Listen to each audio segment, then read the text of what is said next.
Good morning students. Class third, chapter number 6, अंधेरी नगरी चौपट राजा। इस चैप्टर में यह बात कही गई है कि मनुष्य को अपने सोच विचार कर और विवेकपूर्ण कार्य करना चाहिए। तो हम स्टार्ट करते हैं इस स्टोरी को। पिताजी अभी अभी दरबार से लौटे ही थे कि मुनिया झट उनकी गोद में चढ़ गई। किसकी? राजा की गोद में। और बोली, पिताजी कहानी सुनाओ। कहानी तो तुम रोज ही अपनी माँ से सुनती हो, पिताजी ने उस लड़की से कहा। नहीं पिताजी, आज आप सुनाओ। माँ तो बस जब देखो परी की कहानी सुनाती है। मुनिया मचल उठी, मतलब खुश हो उठी। तो फिर तुम्हें किसकी कहानी सुननी है? पिताजी ने उसे पलंग पर बिठाते हुए पूछा। राजा की कहानी पिताजी, आप तो रोज दरबार जाया करते हैं, आपको तो राजा की कहानी आती होंगी। मुनिया ने मुंह बनाते हुए कहा। पिताजी, अचकन। अचकन क्या होता है? एक लंबा कोट होता है और उसका कॉलर ऊपर से बंद होता है, पूछे नीचे तक होता है, वो ओवरकोट की तरह। अचकन उतारते हुए बोले, हाँ मुनिया, राजा की कहानी तो खूब आती है, चलो छत पर चलें, वही तुम्हें कहानी सुनाते हैं। दोनों छत पर जाकर चांद सितारों की छाव में बैठ गए। पिताजी ने कुछ याद करते हुए कहानी सुनानी शुरू की। बात बहुत पुरानी है। एक गुरु और उसके साथ कुछ चेले तपस्या करने हिमालय की ओर जा रहे थे। रास्ते में जब वे थक गए तो एक नगर में विश्राम मतलब आराम करने के लिए रुक गए। सभी को भूख भी बहुत लगी थी। गुरु ने एक चेले को बाजार से कुछ सामान लाने के लिए भेजा। बाकी खाना खाने की तैयारी करने लगे। बाकी चेले खाना खाने की तैयारी में लग गए। कोई लकड़ी बीन कर लाया तो किसी ने ईंटों का चूल्हा तैयार किया। अब सभी सामान आने का इंतजार करने लगे। थोड़ी ही देर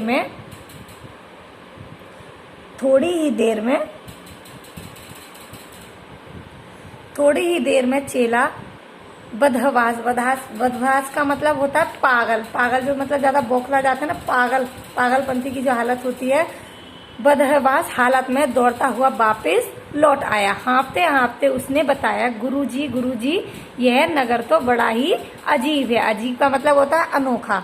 यहाँ तो चारों तरफ सन्नाटा मतलब शांति है। सारे बाजार, चौक, गलियां और रास्ते खाली पड़े हैं। दूर दूर तक आदमी नजर नहीं आ रहा। चेले की बात सुनकर सभी हैरान हो गए। सोचने लगे कि यह नगर कैसा है जहाँ दिन में कोई नहीं दिखाई देता। तभी उन्हें वहां से जाता हुआ एक आदमी दिखाई दिया।